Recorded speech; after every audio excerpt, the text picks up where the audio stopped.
Welcome students. आज हम example करेंगे। एग्जाम्पल नंबर 1.12 दो भाग में बटा हुआ है, part A and part B. Clear? Okay, देखो क्या दिया हुआ है। Two insulated charge copper sphere, copper के स्पीयर है। ओके, चार्ज किए हुए ए एंड बी, उनका नाम है A and B, have their centres separated by a distance of 50 centimeter. What is the mutual force of electrostatic repulsion if the charge on each is 6.5 into 10 raised to minus 7 coulomb? The radius of A and B are negligible compared to the distance of separation. Okay, तो क्या कहा है? हमारे पास two sphere है, sphere A and sphere B.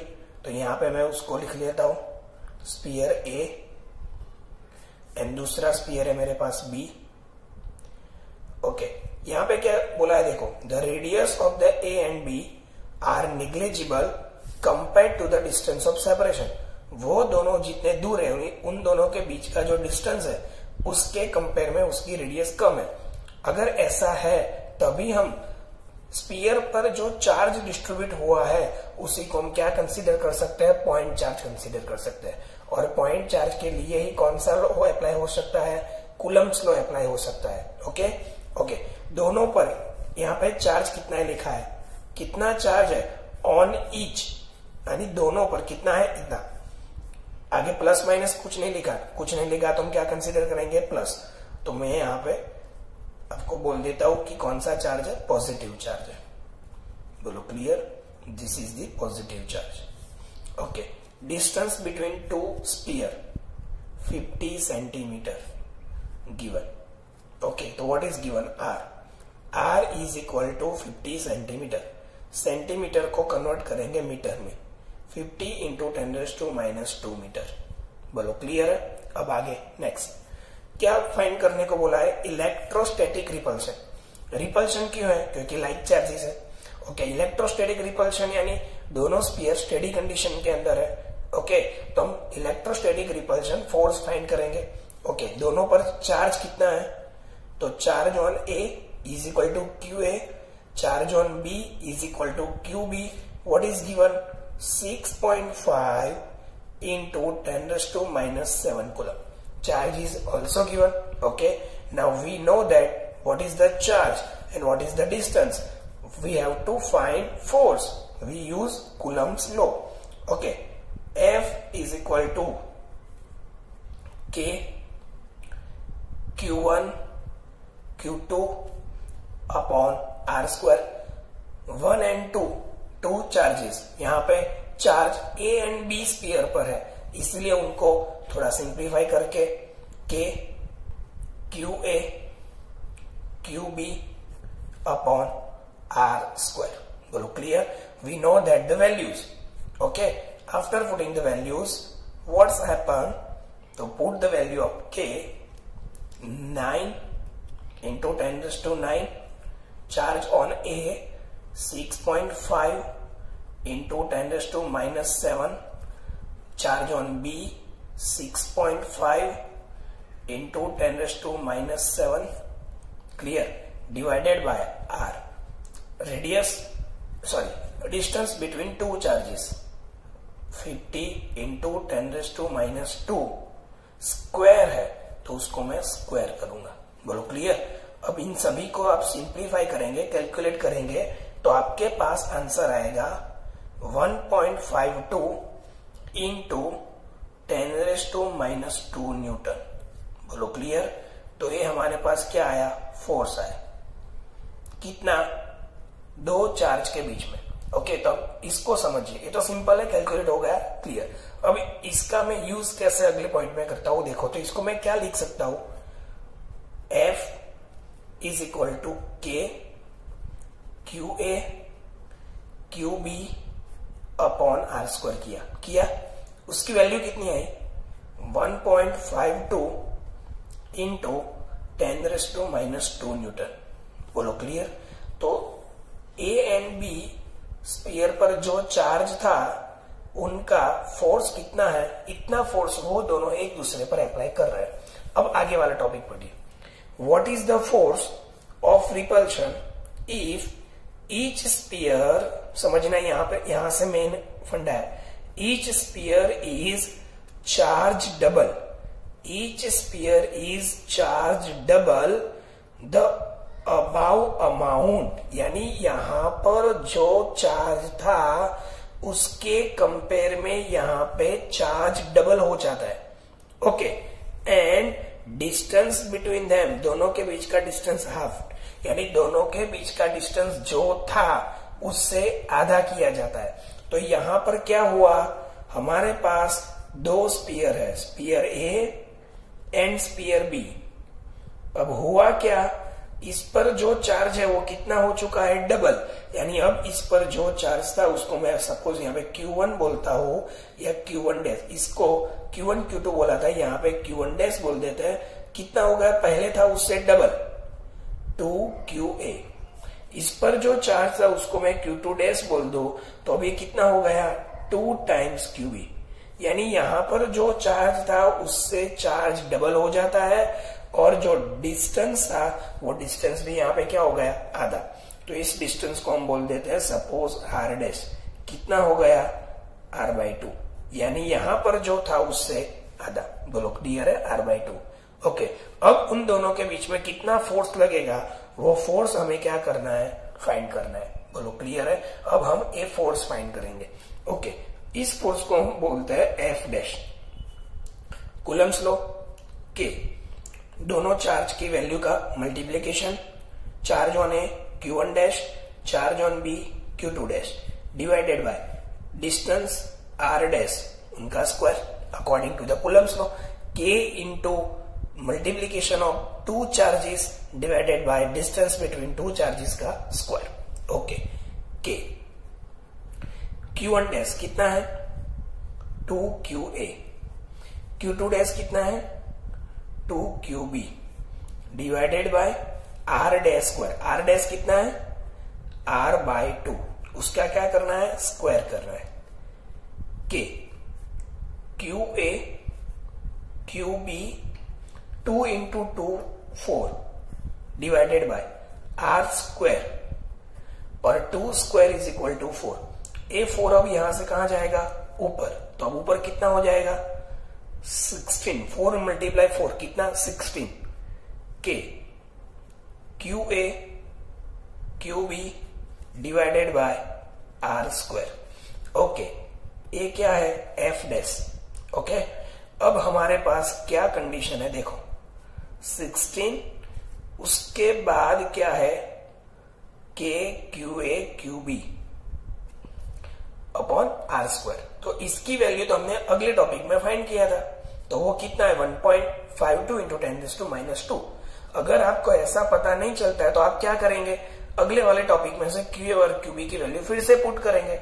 अगर हम ऐसा नहीं करेंगे, क्यों, क्योंकि हमें इतना तो पता होना ही चाहिए कि भाई अगले वाले टॉपिक में हमने इतना फाइंड किया हुआ है।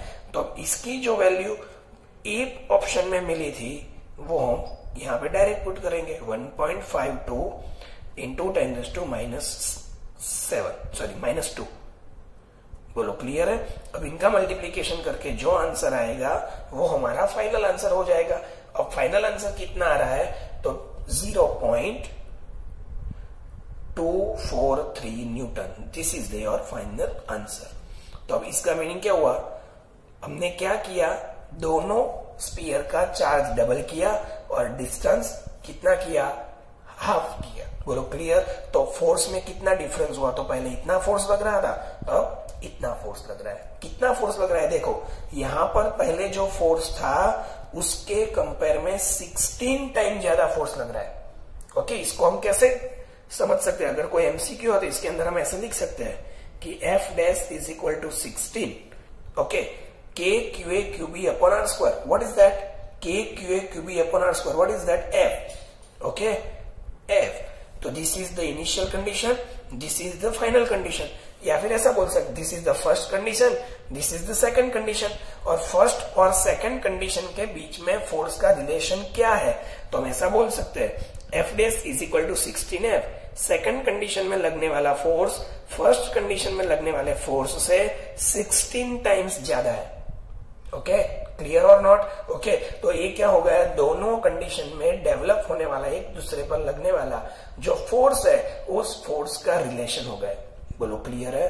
तो ये आपको पता चलना चाहिए। Okay, clear? Okay, thank you. Welcome dear students, आज हम 12th science physics chapter number 1 उसका एग्जाम्पल नंबर 1.11 करेंगे। बोलो क्लियर? ओके, चलो अब इसका डेटा क्या दिया हुआ है वो सबसे पहले पढ़ते हैं।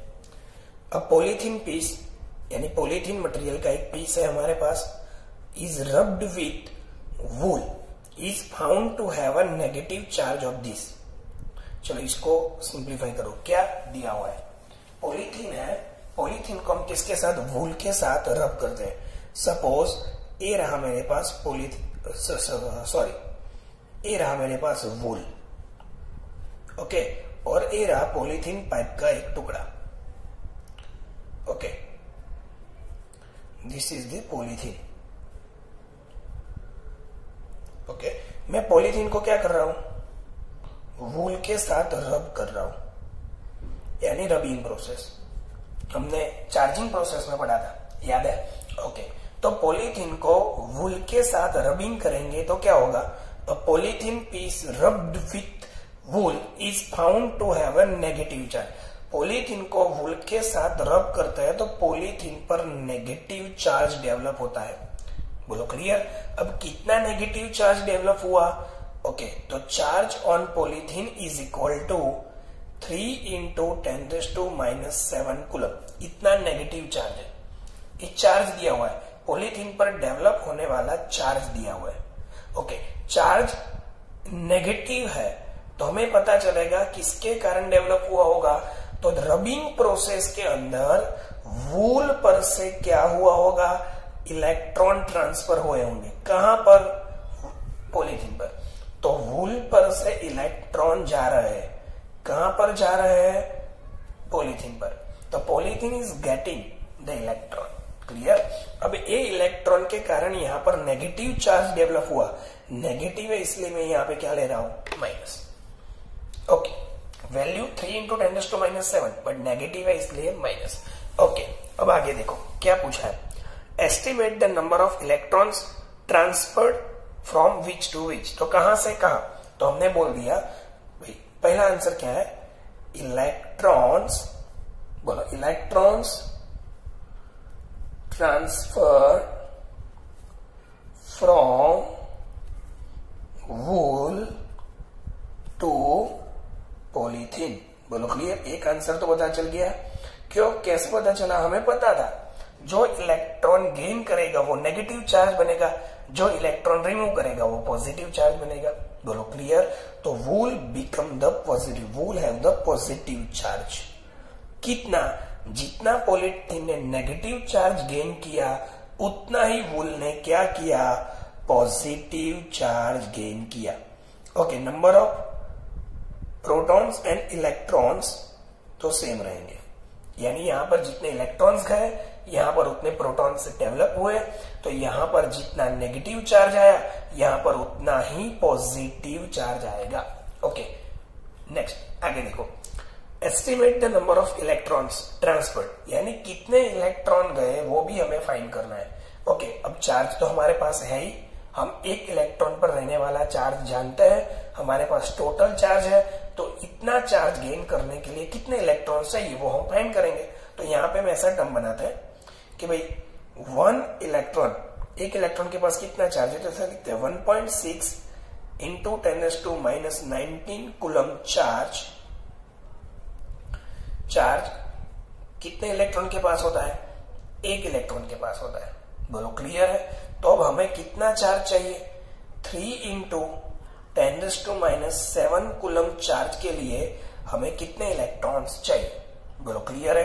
तो number of electrons n is equal to, number of electrons n is equal to क्या होगा, 3 × 10⁻⁷ coulomb into 1 electron, this is 1 electron divided by 1.6 × 10⁻⁹ coulomb.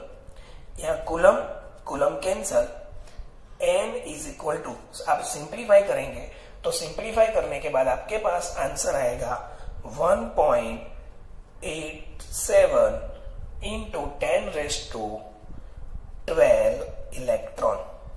तो यहाँ पे ध्यान रखना, यहाँ पे E नहीं लिखा हुआ है, E माइनस लिखा हुआ है, यानी A इलेक्ट्रॉन है। बोलो क्लियर। तो हमारे पास कितने इलेक्ट्रॉन्स होंगे? 1.87 इंटू 10⁻12। तो हम क्या बोल सकते हैं? वूल पर से इतने इलेक्ट्रॉन कहां पर जाएंगे? पॉलीथीन पर। बोलो क्लियर है? ओके, वूल पर से इतने इलेक्ट्रॉन पॉलीथीन पर जाएंगे। ओके, इसको शॉर्ट में भी हम कर सकते हैं। हमारे पास इक्वेशन बनता है Q is equal to N, total charge is equal to NE। N यानी नंबर ऑफ इलेक्ट्रॉन्स, E यानी एक इलेक्ट्रॉन पर रहने वाला चार्ज। टोटल चार्ज कितना होगा? Q is equal to NE। That's why N is equal to Q by E। Q की value हमारे पास है ही, बोलो कितनी है? 3 into 10⁻⁻7। E is equal to 1.6 into 10⁻⁻19। आप सिंप्लीफाई करेंगे 1.87 इंटू 10⁻12 नंबर ऑफ इलेक्ट्रॉन्स। तो ए भी आप कर सकते हो, आपको ये इजी रहेगा। आप जो मेथड करना चाहते हो कर सकते हो, ये समझने के लिए इजी है। इसके अंदर आपको इक्वेशन याद रखना है, बट वो इजी है। Q is equal to NE। बोलो क्लियर। ए भी करते हो, ए भी करते हो, चलता है। अब देखो आगे क्या पूछा है दूसरे क्वेश्चन के अंदर, is there a transfer of mass from wool to polythene? तो यस। क्यों? क्योंकि इलेक्ट्रॉन क्या हो रहा है? वूल पर से कहां जा रहे हैं? पॉलीथीन पर। अगर इलेक्ट्रॉन वूल पर से पॉलीथीन पर जा रहे हैं तो वो इलेक्ट्रॉन अपने साथ अपना मास भी लेके जाएंगे। क्लियर है? तो जो हमने पढ़ा था, जो इलेक्ट्रॉन गेन करेगा उसका मास बढ़ेगा, और जो इलेक्ट्रॉन को रिमूव करेगा उसका मास कम हो जाएगा। तो यहाँ पे electron transferred from wool to polythene, यानी polythene mass increase, wool mass decrease. How much? तो जितने इलेक्ट्रॉन ट्रांसफर हुए हैं उनका जो मास होगा उतना इंक्रीज होगा, उतना डिक्रीज होगा। तो यहाँ पे क्वेश्चन क्या है? Is there a transfer of mass from wool to polythene? Yes. Okay, अब हमें अगर पूछा जाए कि कितना मास ट्रांसफर होगा तो हमें वो मास भी फाइंड करना है। ओके, तो बस सेम वे, कितना मास? तो एक इलेक्ट्रॉन का मास हमें पता है, हमें कितने इलेक्ट्रॉन ट्रांसफर हो रहे हैं वो भी पता चल गया है। ओके, तो total transferred mass is equal to n। 1 electron mass is equal to small m is equal to me is equal to mass is equal to me 9.1 into 10⁻31 kg। Okay, clear. ये एक electron का मास है। तो total mass कितना हुआ? तो total mass is equal to number of electron multiply mass of one electron। Okay, तो total number of electron n, mass of one electron me, total mass m। n कितना है? 1.87 into 10⁻12 और एक electron का मास 9.1 into 10⁻31 kg। बोलो total mass कितना हुआ? दोनों को मल्टीप्लाई करेंगे तो हमारे पास टोटल मास आ जाएगा। बोलो क्लियर है? तो एक टोटल मास आप कैलकुलेट घर से कर सकते हैं। ओके, ये इजी है। ओके, इतना मास क्या हुआ होगा? वूल पर से पॉलीथीन पर ट्रांसफर हुआ होगा। बोलो क्लियर? ये टोटल मास आपको पूछा नहीं, आपको पूछा है ट्रांसफर होगा कहां से कहां, तो हमने बोला हाँ यहां से यहां ट्रांसफर होगा, पर कितना? अगर पूछे तो हमें इतना लिखना है। हम ऐसा भी लिख सकते हैं, इतना मास वूल ने क्या किया होगा, वूल पर से इतना मास कम हुआ होगा, पॉलीथीन पर इतना मास इंक्रीज हुआ होगा। जिस तरीके का क्वेश्चन पूछा है उस तरीके से आंसर दीजिएगा, बट मास कैलकुलेट करने का मेथड यही है। ओके, क्लियर है? Thank you.